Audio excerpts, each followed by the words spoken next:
Oh, ini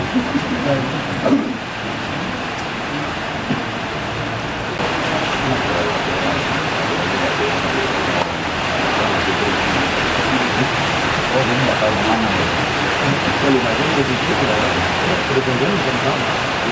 Selamat siang, salam sejahtera bagi kita sekalian. Yang saya hormati rekan-rekan media. Pada hari ini, ya tepatnya di Lumajang, Direktorat Reserse Kriminal Umum Polda Jatim melakukan pengungkapan ya, terkait dengan masalah pangan sebenarnya. Ya. Karena ini terkait dengan konsumsi bahan makanan bagi masyarakat khususnya di Lumajang dan pada umumnya seluruh Jawa Timur ya, karena ini akan terdistribusi ke seluruh Jawa Timur. Dalam hal ini tepatnya tanggal 3 Januari yang lalu telah diungkap oleh Direktorat Reserse Kriminal Umum Polda Jatim dan secara teknis nanti akan dijelaskan oleh Bapak Direktur dan kemudian nanti prosesnya seperti apa tindak lanjutnya tentu nanti ada stakeholder atau instansi terkait bisa dijelaskan oleh Direktur. Terima kasih. Awak media yang ada di tempat ini dari Dinas Perindak, kemudian dari Pertanian, dari Kesehatan ya, dari Kesehatan, kemudian dari Kapolres Lumajang, kemudian rekan-rekan pendidik dan kecamatan ya,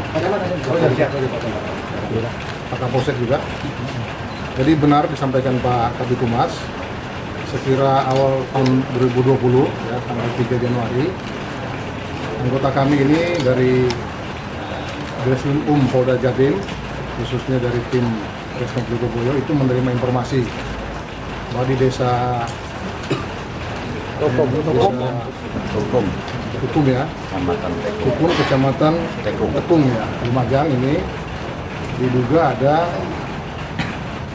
kegiatan yang memproduksi makanan yang tidak layak. Ternyata setelah kita adakan pengecekan, kita datang penyidikan, betul kita menemukan di tempat ini ada kegiatan pembuatan kue cemilan ya kalau istilah Pak Kapolres ini, kue cemilan yang diberi merek Garuda. Kemudian setelah kita dalami ke dalam, kita cek, kita menemukan ada campuran-campuran bahan makanan ini yang ya intinya tidak layak. Seperti apa itu? Kita menemukan ada telur-telur yang gagal menetas atau katakanlah telur yang tidak layak ini ternyata menjadi bagian dari makanan yang diproduksi ini. Dan kegiatan ini sudah dilakukan kurang lebih sejak 2014 hasil pemeriksaan. Oleh karena itu kita dengan pertemuan ini kita tentunya tidak bisa membiarkan, karena kita memikirkan ini bagaimana nanti kesehatan masyarakat ini akan jadi korban, sehingga kita melakukan proses penyidikan. Kita menemukan beberapa alat bukti dan berdasarkan fakta yang kita temukan di lapangan ini, kita menerapkan kepada tersangka ini adalah Undang-Undang Nomor 18 Tahun 2012 tentang pangan. Khususnya di pasal 135 yaitu tindak pidana yang terkait dengan memproduksi, mengangkut atau mengedarkan makanan-makanan yang tidak memenuhi syarat standar sanitasi pangan. Dan sekarang tersangka ini sudah dalam proses penyidikan, dan namun untuk penyidikan nanti akan kita serahkan ke Polres Lumajang untuk proses penanganan, karena TKP-nya memang ada di Polres Lumajang ini. Untuk peredarannya sendiri? Berapa wilayah? Sebentar ya, saya belum selesai. Nah, kemudian dari hasil pengembangan kita menemukan bahwa telur-telur ini dibeli dari seseorang yang bernama S, inisialnya S, dari Probolinggo. Dengan harga, kalau normal itu harganya kurang lebih 3.000 ya, kalau saya. 1.000 ya. Tetapi oleh tersangka ES ini membeli dengan harga 300. Nah, jadi motif dibalik ini tentunya bagaimana dia bisa memperoleh bahan-bahan yang murah dengan keuntungan yang besar.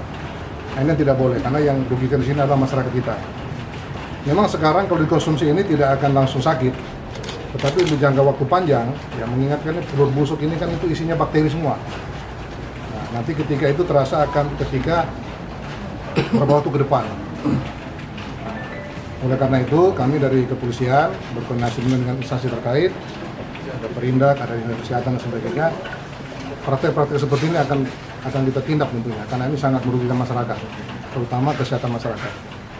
Barangkali itu penjelasan dari saya secara teknis penyelidikan dan penyidikan. Kalau kurang jelas, mungkin ada mau bertanya, saya persilakan. Berapa tersangka dan yang ditetapkan dan? Untuk saat ini 1, nah, tapi tidak mungkinan ya kalau ternyata ada orang-orang yang ikut terlibat, tentu akan kita periksa juga. Kan. Untuk wilayah peredaran barang ini tidak? Berapa omsetnya tiap harinya? Kalau sekali dia produksi ini, itu sebulan itu kan seminggu kurang lebih 4 kali. 4 kali. Berapa omset? 1 kali produksi itu dia memperoleh uang sekitar 4,5 juta. Nah kalau dia sudah 5 tahun ya kita kalikan saja. Tapi bukan itu masalahnya masyarakat kita yang nanti akan sakit-sakitan. Ya. Peredarannya daerah mana aja? Sebenarnya sementara ini daerah Lumajang, kemudian di Probolinggo ya, Jember, Tapal Kuda. ada Tapal Kuda sekitar ini. Dan ini makanan ini tidak terdaftar dalam apa namanya ini? Balai POM, kemudian Dinas Kesehatan juga tidak, tapi dia memang punya HO. Nah, tapi yang berkaitan dengan itu siup segala macam tidak punya. Itu pewarnanya itu dan apakah aman? Kementangan itu. Ini bagus kalau untuk tanian.